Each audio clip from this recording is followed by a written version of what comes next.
হযরত মূসা নবী একদিন আল্লাহকে জিজ্ঞেস করে, আল্লাহ, বান্দাদের ভিতরে কোন ব্যক্তি সবচেয়ে ইজ্জতওয়ালা হবে, হতে গেলে কি লাগবে? আল্লাহ তাআলা বললেন, আমার বান্দাদের ভিতরে আমি আল্লাহ তাকে সবচেয়ে বেশি ইজ্জত দান করি যে ক্ষমতা থাকার পরও প্রতিশোধ না নিয়ে আমি রবের জন্য ক্ষমা করে দেয়। যার গালি দেওয়ার ক্ষমতা থাকার পরও হজম করে ফেলে, দেয় না।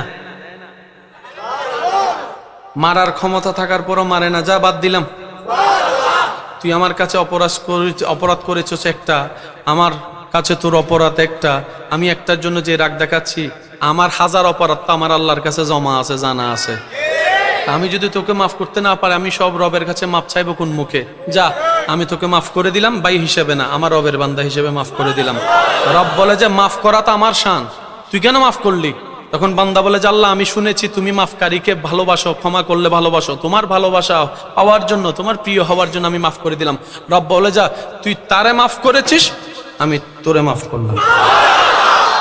মাফ করা মানে মাফ পাওয়া, মেহমানদারি করা মানে নিজের রিজিকে বরকত আনা, অন্যের মুখে হাসি ফুটানো মানে নিজের জীবনে শান্তি আনা, অন্যকে রাস্তা করে দেওয়া মানে নিজের জীবনের জন্য রাস্তা 12টা খুলে যাওয়া।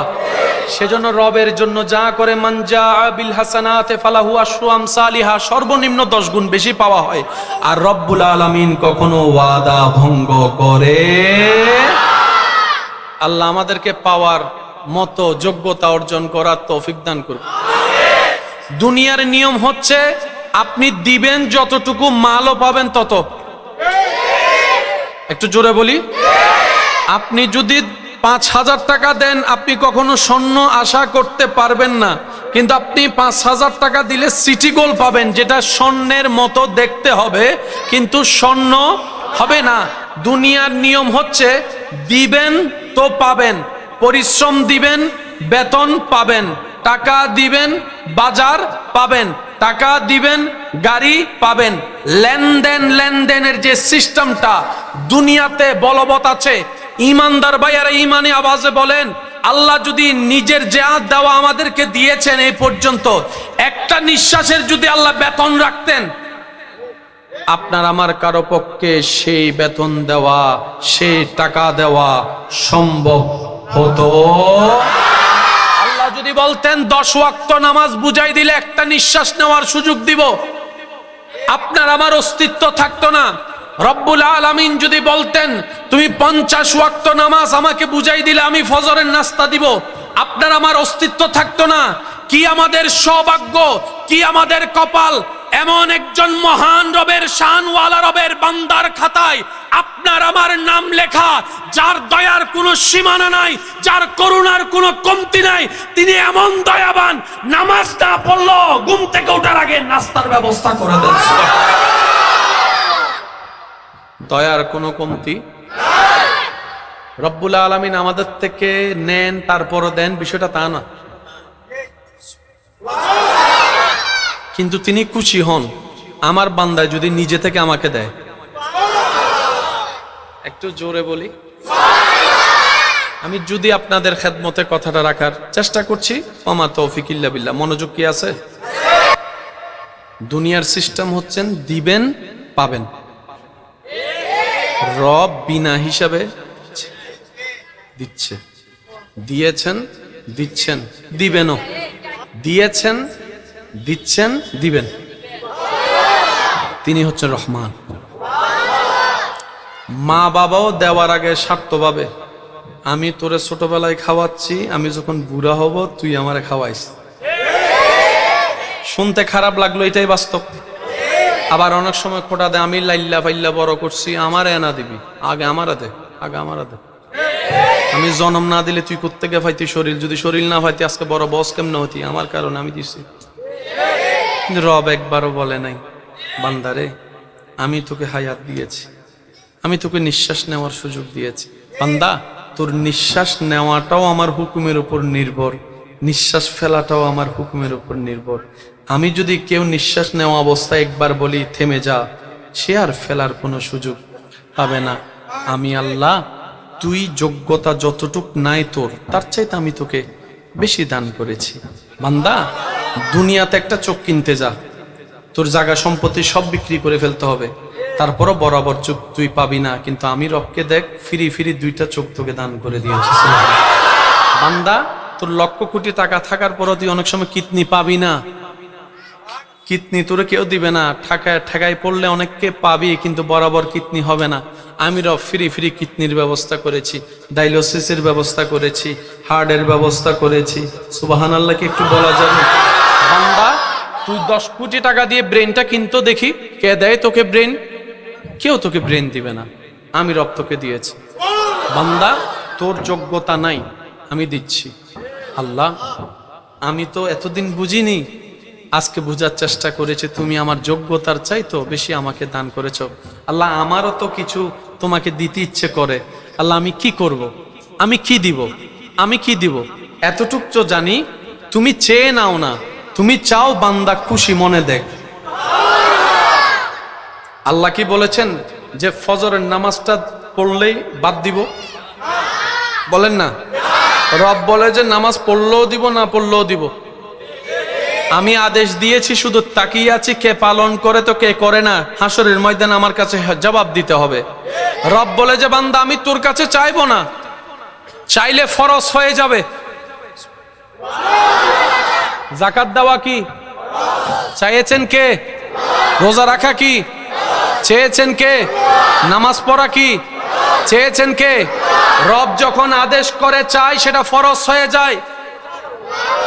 রব বলে যে আমি আদেশ দিব না, কারণ তোর জন্য এটা ফরজ হয়ে যাবে, তখন হাসরের ময়দানে এটার হিসাব নেওয়া হবে, ওই দিন পার পাবি না। আমি রব চাই আমার বান্দা, আমি যেরকম বিনা কারণে খুশি হয়ে দিয়েছি, তুই আমার জন্য খুশি করে কর, খুশি করে কর, মন থেকে কর। বান্দা, বেশি না, অল্প করে কর, মন থেকে কর। বান্দা বলে যে আল্লাহ, তুমি আমাকে না চাইতে এত কিছু দিয়েছো, আমারও তো কিছু দিতে ইচ্ছে করে, আমার তো কিছু করতে ইচ্ছে করে। রব বলে যে তাইলে একটা কাজ কর, শুকরিয়া কর। আর একটু জোরে। এবার একটু যে দুনিয়াবি সিস্টেমটা একটু আমরা বুঝার চেষ্টা করব।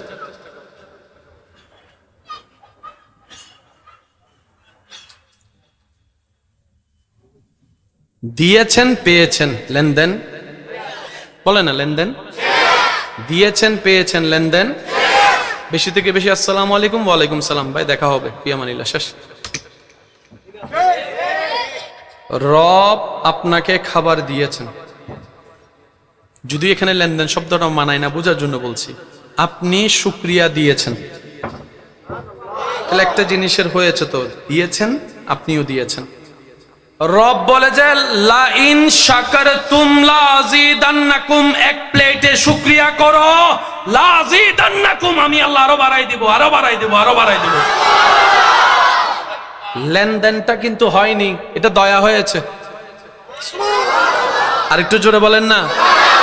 রব্বুল আলামিন বলে তোর যা দরকার আমি দিব, তোর যা করার আমি করব, তোর যা সাজানোর আমি সাজাই দিব, তুই শুধু টাইমে টাইমে আমার হুকুমটা মানবি, টাইমে টাইমে আমার নবীর সুন্নত দিয়ে আমার হুকুমটা আদেশটা পালন করবি, টাইমে টাইমে সুযোগে সুযোগে একটু শুকরিয়া করিস, একটু স্মরণ করিস, একটু জিকির করিস, একটু আমার কথা চিন্তা করিস।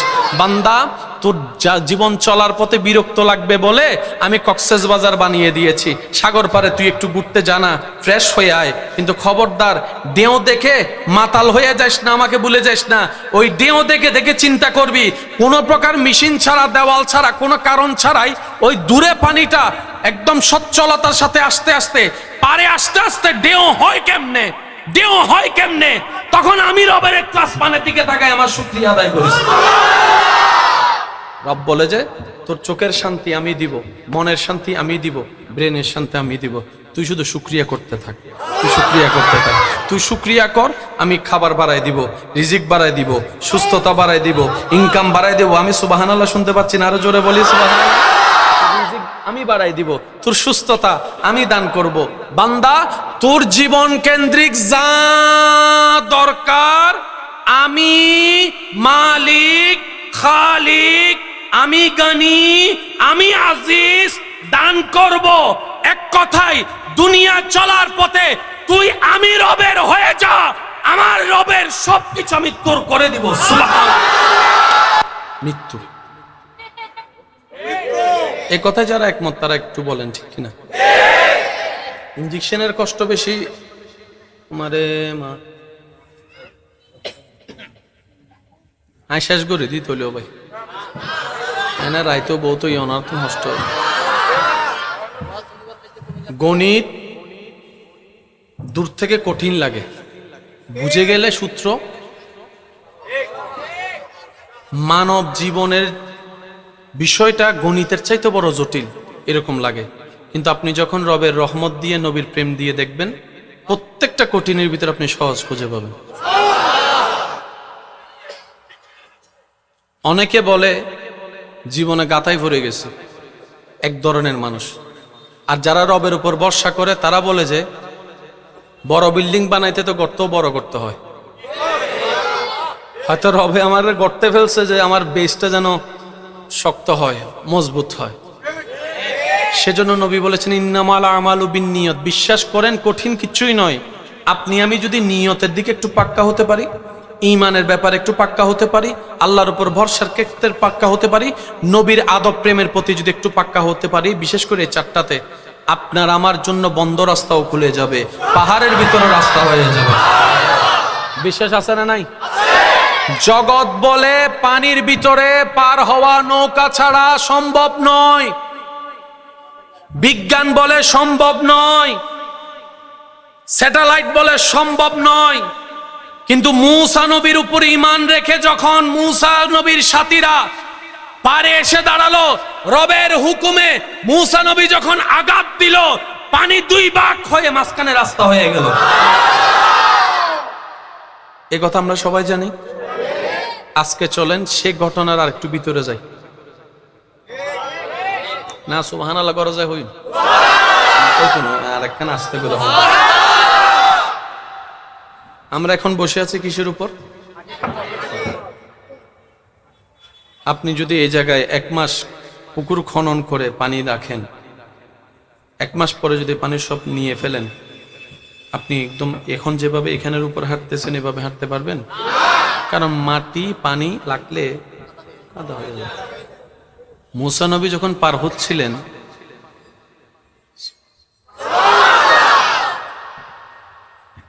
একটু বুঝার চেষ্টা করেন। মূসা নবীর সাথীরা যখন পার হচ্ছেন, ওনারা কি খুশি মনে পার হচ্ছেন নাকি একটা টেনশনে আছে? পিছন থেকে একটা হামলা আছে না নাই? স্বাভাবিক তো আর হাঁটতেছে না। তো ওনারা যদি সে জায়গায় পানিটা ওই মাটির ভিতরে যদি ফা ঢুকে যাইতো, ধরে ফেলতো। রব বলে যে শুধু পানি 2 ভাগ হবে নয়, হে আমার মাটি, আমি আল্লাহ তোরে সৃষ্টি করেছি, আমি হুকুম দিলাম। স্বাভাবিক নিয়ম, মাটির মধ্যে পানি থাকতে থাকতে মাটিটা পানির মতো নরম হয়ে যায়, কাদা হয়ে যায়, স্বাভাবিক হাঁটা যায় না। রব বলে যে আমার বন্ধু বন্ধুর সাথীদের জন্য স্বাভাবিক রাস্তা হয়ে যাও। ওই রকম একজন রব আমাদের আছে। বাস আমাদের শুধু এই বিশ্বাসের লেভেলটা একটু বাড়াইতে হবে। যে আছে একজন, আছে 5 জন হর আছে আর গুণ হদ্দ নমাতি, ওই রকম একজন রব। ভাইয়া একটু জোরে বলেন, ওই রকম একজন রব। হৃদয়ের জানালাটা খুলে দাও না, হৃদয়ের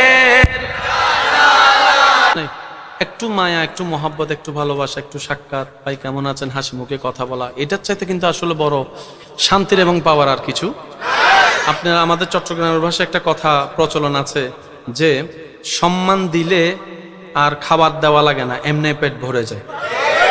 আর যদি অপমান করে যদি পোলাও রোজ বিরিয়ানি দেয়, সেটার কণ্ঠনালী দিয়ে নামে। একটু মেহমান আসছে, দেখা হয়েছে, আসসালামু আলাইকুম, ওয়ালাইকুম সালাম, ভাই কেমন আছেন, ভালো আছে, একটু খোঁজখবর জিজ্ঞেস, হাসি মুখে কথা বলেন। দেখবেন একজন মানুষের যদি মনও খারাপ থাকে, আপনি সুন্দর করে মায়া করে একটু কথা বলার কারণে আপনার মুখের হাসি দেখে ওনার মুখের হাসি ফুটে যাবে। কাঁদানোর মানুষের অভাব নাই, মন খারাপ করে দেওয়ার মতো মানুষের এই পৃথিবীতে অভাব নাই। হন না আপনি একজন, হই না আমি একজন, অন্যের মুখে হাসি ফুটানোর চেষ্টা করি। সবাই কাঁদানোর দায়িত্ব নেক, আপনি হাসানোর দায়িত্ব নেন। সবাই মন খারাপের দায়িত্ব নেক, আপনি তাদের মনকে ভালো করার দায়িত্ব নেন। আপনার সে দায়িত্ব নেওয়াটাই দেখা যাবে আল্লাহ ওয়ালাদের জীবনের চরিত্রের সাথে মিলে গিয়েছে। রহমত আসে, কিছু রহমত আনতে হয়। কিছু রহমত আসে, কিছু রহমত, এই যে আপনি ক্ষুধার্তকে খাওয়াইলেন, আপনি রহমত এনেছেন, সুবহানাল্লাহ বলা যায়? আপনি তৃষ্ণার্তকে পানি পান করাইছেন, আপনি রহমত এনেছেন। রহমত দাতা রহমত দেয়, এটা একটা রহমত। কিছু কাজ বান্দা করলে তখন রহমান রহমত আরো বেশি করে দেয়, সুবহানাল্লাহ। আমাদের ভালো থাকার জন্য রহমতের দরকার আছে না নাই? ইমানদার ভাইরা, সবচাইতে কঠিন কষ্ট হচ্ছে মৃত্যু। মৃত্যু হচ্ছে এমন একটা স্টেজ যেটার মধ্যে গেলে মানুষ যত শক্তিশালী হোক হেরে যায়। ঠিক আছে, এবার আসেন আমি আপনাদেরকে বলি, আপনারা যার যেটা মন চায় সেটাই উত্তর দিবেন, আপনাদের উত্তর নিয়ে আমি সামনে আগাবো। একজন মানুষের কোটিপতি শিল্পপতি হতে ঠিক জীবন থেকে বয়স চলে গিয়েছে 65 বছর। 65 বছরে উনি অডেল সম্পদের মালিক, প্রায় 10টা ফ্যাক্টরি, 10,000 কোটি টাকা, কোনো কিছুর অভাব নাই গাড়ি বাড়ির। কামাইতে লাগছে কত বছর? 65 বছর। একটু বলি কত বছর? এই 65 বছরে কতটা মাস, কতটা সপ্তাহ, কতটা দিন, কতটা পরিশ্রম, ঘাম ঝরাইয়াছে। ওই মানুষটার মাথায় যদি এখানে কেউ ধরে সব লিখে দেয়, দিবে নাকি দিবে না?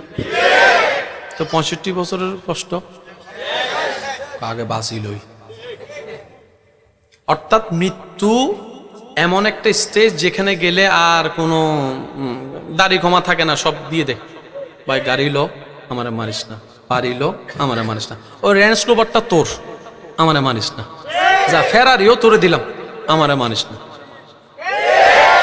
নিজের বেলায় যদি সিদ্ধান্ত নিতে 3 মিনিট লাগে, আর যদি সেই জিনিসটা যদি নিজের প্রিয় সন্তানের উপর, মেয়ের উপর, ছেলের উপর কেউ ধরে, তখন সিদ্ধান্তটা আরো তাড়াতাড়ি হয়, 1.5 মিনিটে হয়। অর্থাৎ মানুষ প্রিয় জিনিসকেও হারাতে চায় না, নিজের জানকেও হারাতে চায় না। তো একজন মানুষের কাছে সবচাইতে প্রিয় জিনিস প্রাণ।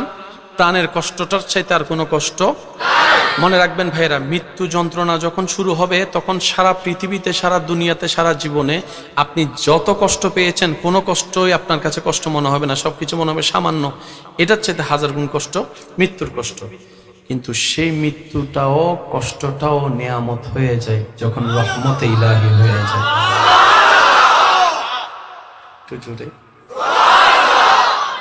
আমরা জানি মেয়েরা একটু দুর্বল, গঠনগত দুর্বল, সাহসগত দুর্বল, কিন্তু সেই রকম একজন মেয়ের ভিতরে যখন নবীর প্রেম, আল্লাহর ভয়, ইসলামের প্রেম ঢুকে গিয়েছে, জগৎ জানে ইসলামের প্রথম শহীদা একজন নারী হযরত সুমাইয়া রাদিয়াল্লাহু তাআলা।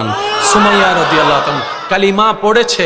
এই খবরটা যখন দুশমনরা শুনলো, আক্রমণকারী আক্রমণ করতে আসলো, আবু জাহেলের মতো বাটপার কষ্ট দেওয়া শুরু করলো। শারীরিক কষ্ট, মানসিক কষ্ট, কথার কষ্ট, যন্ত্রণার কষ্ট দিতে দিতে দিতে দিতে যখন ওনার শারীরিকভাবে মানুষ হিসেবে দুর্বল হওয়া শুরু করলো, পানি বন্ধ করে দিল, খাবার বন্ধ করে দিল। তো মানুষ তো তৃষ্ণা তো লাগবেই, পেট যেহেতু আছে ক্ষুধা তো লাগবেই। তখন খাবার সামনে নিয়ে বলে, সুমাইয়া রাদিয়াল্লাহু তাআলা আনহাকে বলে, যদি তুমি মুহাম্মদকে ছেড়ে দাও, আল্লাহকে ছেড়ে দাও, তোমার জন্য এর চাইতে ভালো খাবার আমরা তোমাকে ব্যবস্থা করে দিব। আর যদি ইসলাম ধরে রাখো, খাবার পাবা না, পানি পাবা না। হযরত সুমাইয়া রাদিয়াল্লাহু তাআলা আনহা একজন নারী হিসেবে বিশ্ববাসীকে ঈমানি জজবা পাওয়ার দেখিয়ে দিয়েছেন। আরে তোরা আমাকে পানি দিচ্ছিস না, দুনিয়ার পানি, আমি এখান থেকে দেখতে পাচ্ছি হাউজে কাউসারের পানি আমার রব আমার জন্য ব্যবস্থা করে রেখেছে। আল্লাহু আকবার।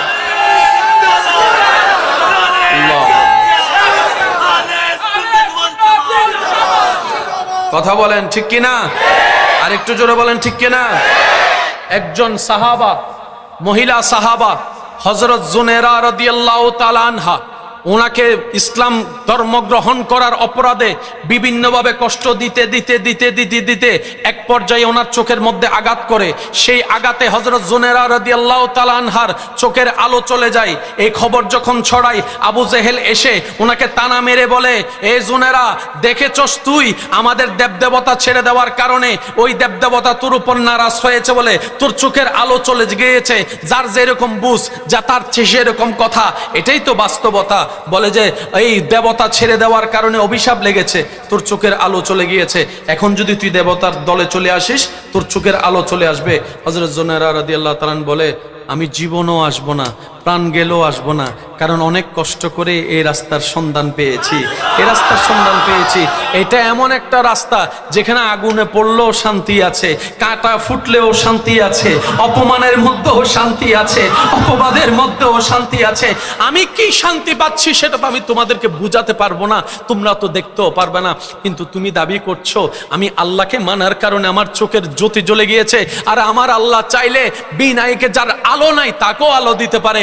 আরে শুধু তা নয়, নিষ্প্রাণ দেহে প্রাণের সঞ্চারণ সেকেন্ডের আগে আমার রব চাইলেই কুন ফায়াকুন বলে করতে পারে, সেই বিশ্বাস আমার আছে। সুবহানাল্লাহ।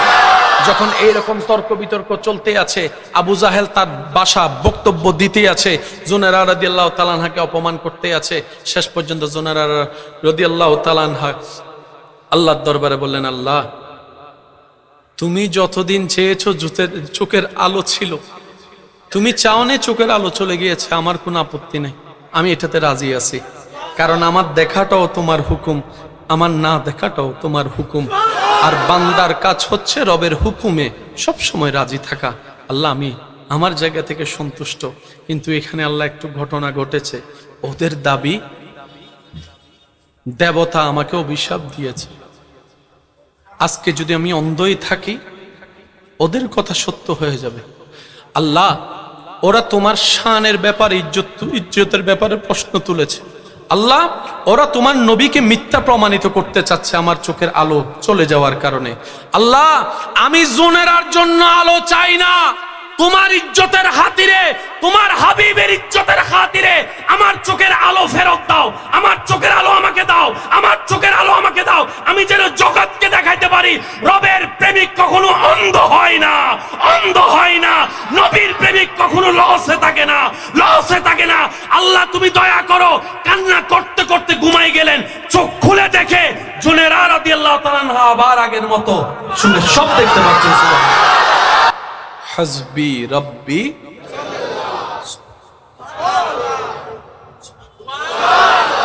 হাসবি রব্বি।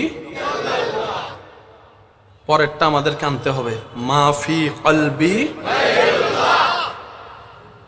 দুইটা জিনিস, এই দুইটা জিনিস আগে আনতে হবে।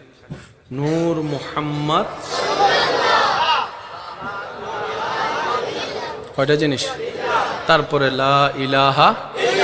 এই চারটা জিনিস ঢুকে গেলে আপনি বাদশাহ, আপনি বাদশাহ। আমরা আসলে নিজের মতো ইসলাম বুঝতে গিয়ে জামিলা লাগাই, আমরা আল্লাহর রহমতের দেওয়া সিস্টেমে বুঝতে চাই না। ইসলাম কি তর্ক লাগায় নাকি তর্ক বন্ধ করে? তারা তো আছে এরা দিন ভর হজ্জত, কিলো হজ্জ করে ইসলাম লইয়ে রে। ইসলামে হদায় তো হজ্জেরে ন, তুই কে হজ্জ কর তুরি ন মাথা। ইসলাম মানে অশান্তি, পাঁচজন হই আর গুণ ন হয়। ইসলাম মানে অশান্তি, হজ্জা মানে শান্তি, হজ্জা মানে অশান্তি, ইসলাম মানে শান্তি ভিতর অশান্তি, শান্তি ভিতর অশান্তি, তাহলে শান্তি ভিতর হজ্জও নেই। ইসলাম কেমন? নবী রহমাতুল্লিল আলামিন বলে, তুমি হকের উপর আছো, সত্যের উপর আছো, কিন্তু কথা বাড়ালে ঝগড়া লাগবে, সম্পর্ক ছিন্ন হবে যদি পরিস্থিতি এমন হয়। হে আমার উম্মত, তুমি হকে থাকার পরও চুপ হয়ে যাও, ছেড়ে দাও, ঝগড়া করিও না। যদি করতে পারো, আমার কথা রাখতে পারো, আমি নবী রহমাতুল্লিল আলামিন তোমার সাথে ওয়াদা করলাম, তুমি পরকালে আসো, আমি আমার রব থেকে তোমার জন্য একটা জান্নাতের ঘর নিয়ে দিব। ইসলাম। হযরত মূসা নবী একদিন আল্লাহকে জিজ্ঞেস করে, আল্লাহ বান্দাদের ভিতরে কোন কাজটা সবচেয়ে ইজ্জতের, কোন ব্যক্তি সবচেয়ে ইজ্জতওয়ালা হবে, হতে গেলে কি লাগবে? আল্লাহ তাআলা বললেন, আমার বান্দাদের ভিতরে আমি আল্লাহ তাকে সবচেয়ে বেশি ইজ্জত দান করি যে ক্ষমতা থাকার পরও প্রতিশোধ না নিয়ে আমি রবের জন্য ক্ষমা করে দেয়। যার গালি দেওয়ার ক্ষমতা থাকার পরও হজম করে ফেলে, দেয় না। মারার ক্ষমতা থাকার পরও মারে না, যা বাদ দিলাম, তুই আমার কাছে অপরাধ করেছিস একটা, আমার কাছে তোর অপরাধ একটা, আমি একটার জন্য যে রাগ দেখাচ্ছি, আমার হাজার অপরাধ তো আমার আল্লাহর কাছে জমা আছে, জানা আছে। আমি যদি তোকে মাফ করতে না পারি, আমি সব রবের কাছে মাফ চাইবো কোন মুখে? যা, আমি তোকে মাফ করে দিলাম, ভাই হিসেবে না, আমার রবের বান্দা হিসেবে মাফ করে দিলাম। রব বলে যে মাফ করা তো আমার শান, তুই কেন মাফ করলি? তখন বান্দা বলে যে আল্লাহ, আমি শুনেছি তুমি মাফকারীকে ভালোবাসো, ক্ষমা করলে ভালোবাসো, তোমার ভালোবাসা পাওয়ার জন্য, তোমার প্রিয় হওয়ার জন্য আমি মাফ করে দিলাম। রব বলে যা, তুই তারে মাফ করেছিস, আমি তোরে মাফ করলাম। মাফ করা মানে মাফ পাওয়া, মেহমানদারি করা মানে নিজের রিজিকে বরকত আনা, অন্যের মুখে হাসি ফুটানো মানে নিজের জীবনে শান্তি আনা, অন্যকে রাস্তা করে দেওয়া মানে নিজের জীবনের জন্য রাস্তা 12টা খুলে যাওয়া। সেজন্য রবের জন্য যা করে, মান জাআ বিল হাসানাতি ফালাহু আশরু আমসালিহা, সর্বনিম্ন 10 গুণ বেশি পাওয়া হয়। আর রব্বুল আলামিন কখনো ওয়াদা ভঙ্গ করে। আল্লাহ আমাদেরকে পাওয়ার মতো যোগ্যতা অর্জন করার তৌফিক দান করুন।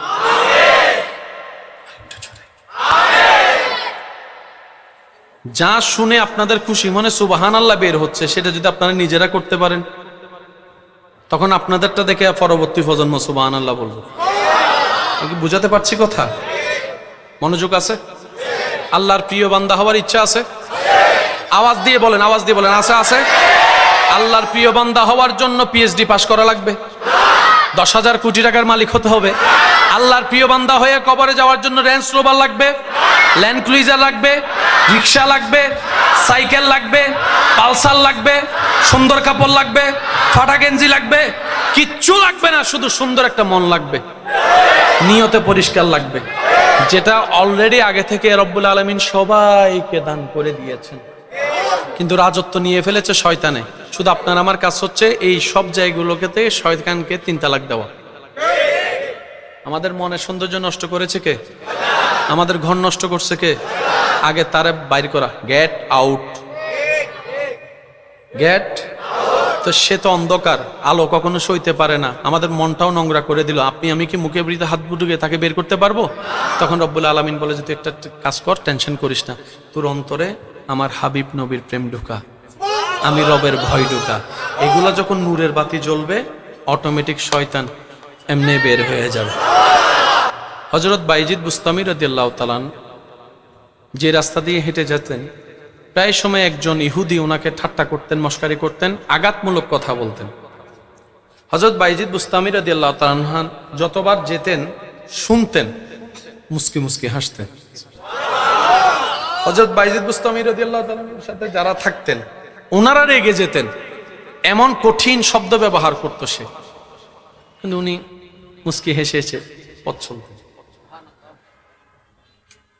আমি সবার দিলের কানটা একটু প্রস্তুত চাচ্ছি, আল্লাহর ওয়াস্তে একটু একটু চাইলে পারবো ইনশাআল্লাহ, আমরা চাইলে পারবো ইনশাআল্লাহ, কারণ আমরা চেষ্টা করলে আমাদেরকে সাহায্য করবেন কে? একদিন রাস্তা দিয়ে যেতে ওই ইহুদির সন্তানকে কান্না করতে দেখেন হযরত বাইজিদ বুস্তামি রাদিয়াল্লাহু তাআলা। উনি ঘরের সামনে দাঁড়ালেন, খবর নেওয়ার চেষ্টা করলেন কান্নার কারণ কি। খবর পেলেন আজকে সকাল থেকে চুলা জ্বলে না, খাবার নেই ঘরে। বাইজিদ বুস্তামি রাদিয়াল্লাহু তাআলা আল্লাহর বন্ধু, আল্লাহর প্রিয় বান্দা, কারোর সাথে কোনো কথা না বলে ঘরে চলে গেলেন। যখন রাতের বেলা অন্ধকার নেমে আসলো, চতুর্দিকে চেরাগ বুঝে গেল, সবাই ঘুমের জগতে চলে গেল, ওই ইহুদির ঘরের দরজায় নখের আওয়াজ। ওই ইহুদি দরজা খুলে দেখে যাকে সকাল বিকাল সন্ধ্যা বদনাম গালি দেয়, ওই বান্দাটাই ওনার ঘরের দরজার সামনে হাজির ছিল। এবার যখন আল্লাহর ওলিকে চোখের সামনে দেখে যাকে গালি দিয়েছে ঘরে চলে আসলো, লজ্জা বলো তো একটা শব্দ আছে মানুষের ভিতরে, লজ্জা বলো শব্দ, উনি হতভম্ব হয়ে গেল। হযরত বাইজিদ বুস্তামি রাদিয়াল্লাহু তাআলা বললেন, কিছু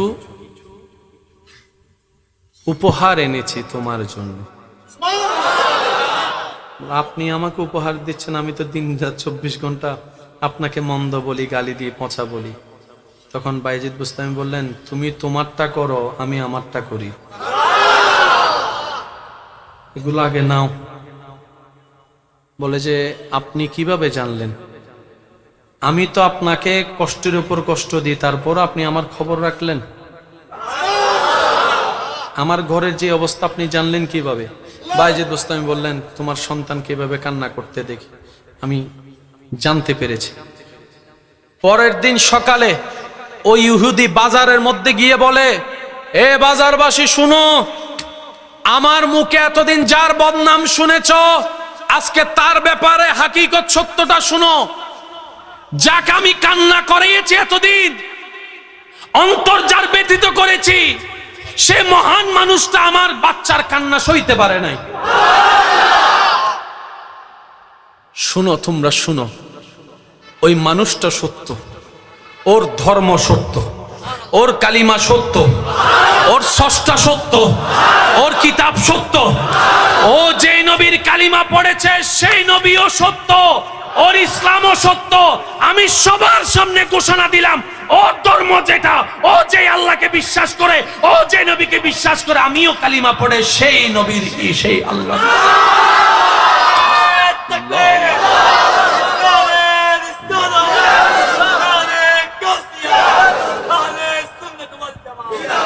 আল্লাহ আমাদের সবাইকে মানুষ বনার তৌফিক দান করুন। আমার ভালোবাসার কয়েকজন মানুষ যারা আছেন, যারা আমি অধমকে নিজেদের মনের দামি করে, নিজেদের সৌন্দর্যতা উদারতার কারণে, আপনাদের ভালোবাসার কারণে আমার মতো অযোগ্যকে আপনাদের মনের ঘরে ছোট্টখানি জায়গা দিয়েছেন, তাদের কাছে আমার আবদার রেখে একটা কথা, দুনিয়াতে যদি আপনার মনে পড়ে, স্মরণে পড়ে কেউ আপনার থেকে কিছু পায়, সামর্থ্য থাকলে দিয়ে দেন, ধরে রাখেন না, দিয়ে দেন। এখানে দেওয়াটা অনেক সহজ, না হয় এখানে কেড়ে নেওয়া হবে। এখানে আপনি 10 টাকা দিতে না পারলেও 5 টাকার 2টা পয়সা দিলেও মানায় নিতে পারবেন, অথবা 5 টাকা 10 টাকার একটা জিনিস দিলেও মানায় নিতে পারবেন। এখানে অপশনটা হবে না। একটু মনটাকে একটু কন্ট্রোল করেন না, দেন না, দিয়ে দেন। জায়গা পাই দিয়ে দেন, টাকা পাই দিয়ে দেন, এটা পাই দিয়ে দেন, দেন না। দিলে কমবে না তো, আপনার রবের ভান্ডারে কমতি নেই। দিবে তো উনি দিবে, তো আপনাকে না দিলে আপনার ছেলে মেয়েকে দিবে, না হয় নাতিদেরকে দিবে, এটা ওনার ওয়াদা, দিবে। উনি কারো কর্জ রাখে না, উনি কারো বাকি রাখে না। আপনি শুকরিয়া করবেন, সাথে সাথে লা আযীদান্নাকুম। আপনি যখন বলবেন আলহামদুলিল্লাহি রাব্বিল আলামিন, সাথে সাথে আপনার রব বলে হামিদানি আব্দি। আপনি বিশ্বাস করেন কারো বাকিও রাখে না, বরং কল্পনা যোগ্যতা চাইতো তিনি বেশি দেওয়াটা পছন্দ করেন। দেন, দিয়ে দেন, আর কিছু করে না। কোনো দাড়ি কমা নাই, কোনো প্রশ্ন নেই, কিছু নাই। অতীত কি হয়েছে, কি ঝগড়া হয়েছে, বাদ দেন, সব বাদ দেন। শুধু আপনার রবকে খুশি করার জন্য আপনি বলবেন আমি দিব। বউ মানা করলেও দিব, জামাই মানা করলেও দিব, ছেলে মেয়ে মানা করলেও দিব, যার হক যা দিব। দিলে আমারটা কমে যাবে, কিছুদিন কমবে। রুমটা দিয়ে দিলে হয়তো আপনি একটু কষ্ট হবে আর কি, জায়গাটা দিয়ে দিলে হয়তো একটু কষ্ট হবে, দেন। কিন্তু বিশ্বাস করেন আপনার মালিক আপনার জন্য, আপনার বংশের জন্য এমন এমন জায়গা থেকে এমন রাস্তা এনে দিবে, আপনি শুধু তাকাইতে থাকবেন আর অবাক হইতে থাকবেন, কেমনে পাইলাম। রব বলবে ওই দিন তোর চাওয়ার উপরে আমার ইচ্ছাকে, খুশিকে প্রাধান্য দিয়েছিস, আজকে আমি মালিক তোকে এমন জায়গায় রাস্তা করে দিয়েছি যেখানে তুই কল্পনাও করিস না। এরকম হাজার নজির আছে না নাই? একটু আওয়াজ দিয়ে বলেন, আছে না নাই? আমাদেরকে দিতে দেওয়ার ইচ্ছাটা আটকায় রাখে কে? শয়তানে। তো শয়তান কি কারো ভালো চায়? শয়তানের মতো বাটপার কেউ নাই যে সেকেন্ডটা থল্লি মারা দেয়। আপনি আমি যখন নিজের কর্ম দায় শয়তানকে দিব, শয়তান তখন আল্লাহকে বলবে, আল্লাহ তারে বানাইছো তুমি, আগে তারে জিজ্ঞেস করো সে আমার কথা কেন শুনলো। শয়তান বলবে, আল্লাহ তারে খাওয়াইছো তুমি, সে আমার কথা কেন শুনলো, একটু জিজ্ঞেস করো তো তারে। আমি তারে জাপ দিতে বলছি বলে কি সে জাপ দিবে? তার কি আকল জ্ঞান নাই? সে ডাইরেক্ট ফল্টি মারে বেজে। আমি কি বুঝাতে পারছি? এমন না যে আমাদের গুনার 50 আমরা পাইলাম 50 ও পাইলো, বিষয়টা তা না। সে পুরাটাই চাপাই দিবে যে এটা হবে না, আত্মন হম আছে না তোর গান লইতাম। আমি কি বুঝাতে পারছি? আল্লাহ আমরা চেষ্টা করলে আমাদের জীবন সহজ করে দিবেন কে? একটু আওয়াজ দিয়ে বলুন কে? আল্লাহ তাআলা আমাদের সবাইকে সামনের যেজন দুনিয়াবি যে সম্পর্ক আছে যার সাথে, তার এই চিন্তা না করে সবাইকে রবের বান্দা, নবীর উম্মত, বাস এই পরিচয় রাখার চেষ্টা করবে। সামনের জন আমার রবের কি বলেন? আপনাদের জন্য আমি রবের কি? নবী রাহমাতুল লিল আলামিনের আমার জন্য আপনারা হচ্ছেন রবের বান্দা, নবীর উম্মত। আপনার স্ত্রী আপনার রবের বান্দা, আপনার নবীর উম্মত। আপনার স্বামী আপনার রবের বান্দা, আপনার নবীর উম্মত। বাস, এখানে আর দাড়ি কমা নাই। এখানে আর দাড়ি কমা আনলে জামিলা। যত সম্পর্কের বন্ধন আনবেন তত দায়িত্ব, চাওয়া পাওয়া, অভিযোগের সম্ভাবনা বেড়ে যায়। আমি কি বুঝাতে পারছি? আল্লাহ তাআলা আমাদের সকলের আজকের হাজিরি কবুল করুক। হাজারো ব্যস্ততার ভিতরে নিজেদেরকে দামি বানানোর জন্য, নিজেদের দুনিয়া আখিরাতকে সাজানোর জন্য, রিজিকে হাজার বরকত, শান্তির জগতে পদার্পণ করার জন্য রবের দরবারে নামাজের মাধ্যমে সিজদা দেওয়ার আল্লাহ আমাদের সবাইকে তৌফিক দান করুন। ব্যস্ততা সবারই আছে, ছিল, থাকবে। ব্যস্ততাকে একটু যদি ওভারকাম করা যায়, ব্যস্ততা কমে যাবে। যারা রবের পথে আসতে চায় তাদের ব্যস্ততা একটু বেড়ে যাবে প্রথমে, কিন্তু আপনি যদি সময় বের করার অভ্যাস করতে পারেন, ওই ব্যস্ততার ভিতরে আপনার রব আপনাকে সিজদা দেওয়ার জন্য সময় বের করে দিবেন। প্রথম সহজে একদম রাস্তা ক্লিয়ার করলে ভালো না। ওই চিটাঙের ভাষায় একটা কথা আছে, ফ্রি জিনিসের দাম নাই। ও কথা বলেন না, ফ্রি জিনিসের, কাউকে যদি আপনি ভালো জিনিস ফ্রি দিতে চান, এতে সন্দেহ কিছু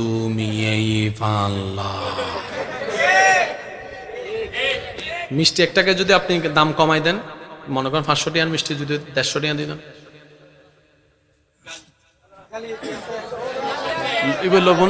লবু না ইবে ভাই মিষ্টি বুঝাতে পারছি কথা?